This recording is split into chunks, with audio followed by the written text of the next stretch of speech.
सुंदरखेड आणि आजूबाजूच्या जवळपास 15 ते 20 गावांना पाणी पुरवठा करणारा येळगाव डॅम यांनी आता तळ गाठलेला आहे. जवळपास पुढचे 15 दिवस पाणीसाठा आता शिल्लक आहे. या 25 दिवसामध्ये उन्हाच्या तडाख्यामुळे अचानकपणे सर्वच ठिकाणी पाण्याची पातळी अतिशय खालवली आणि सगळे सूर देखील बंद झाले आणि म्हणून सध्या जो पाणी पुरवठा बुलढाणा शहरात चालू आहे हा तळातला असल्यामुळे गाळलेलं पाणी त्या ठिकाणी चाललेलं आहे. मासे पण बऱ्यापैकी मेलेला स्मेल त्याच्यामध्ये आहे.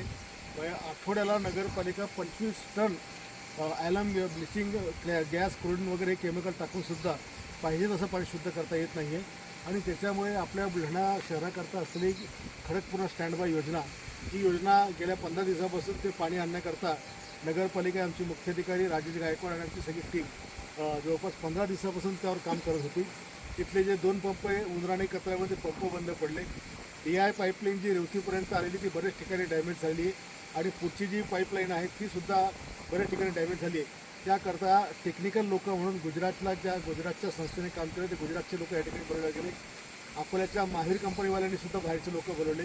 अगदी जळगाव जवळच्या लोकांनी 3 दिवसापूर्वी रात्री 12 वाजता येऊन जवळपास 2 दिवस त्या ठिकाणी काम केलं आणि आता हा एक पंपाचा पाणीपुरवठा सुरू केलेला आहे. नगरपालिकेचे आमचे सगळे वॉटर सप्लायचे कर्मचारी 24 तास ठीक पाणी आणण्याकरता या ठिकाणी धडपड करत आहेत की जेणेकरून बुलढाणेकरांना पाण्याचा त्रास होणार नाही आणि म्हणून आता एका पंपाचं डिस्चार्ज आता आपल्या बुलढाण्याला तासी 4 लाख रुपये 4 लाख लिटर हे आता या ठिकाणी मिळतं आणि दुसरा पंप सुरू झाल्यानंतर 8 लाख प्रति तास डिस्चार्ज आपल्याला मिळेल.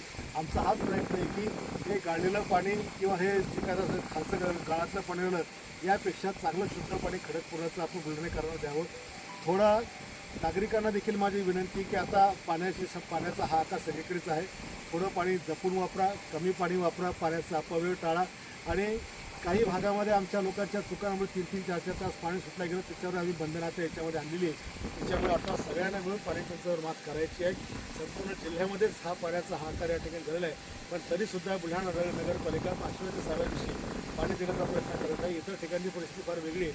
बाकी ठिकाणचं काय असेल मला त्याविषयी घेणं नाही पण आपल्या लोकांची तहान भागवणं हा आपलं कर्तव्य आहे आणि ते नगरपालिका आणि आम्ही सगळे मिळून या ठिकाणी करत आहोत. परत मी बुलढाणेकरांना आणि सगळ्या लोकांना विनंती करेन की आपण पाण्याचा अपव्यय टाळा. पाण्याचं विनाकारांचं पाणी खर्च करू नका, विनाकारांचं पाणी साठवू नका. आपल्याला हे पाणी महिनाभर तरी पुरवायचं आहे. जोपर्यंत जोरदार पाऊस आपल्याकडे येत नाही आणि नदीला पूर येऊन धरणामध्ये पाणी येत नाही तो लोक आपल्या सगळ्यांना आपल्या स्वतःला जगण्याकरता ही सहकार्य करायचं एवढंच आव्हान या निमित्ताने आपल्या सगळ्यांना करीत आहे. आलं बरोबर.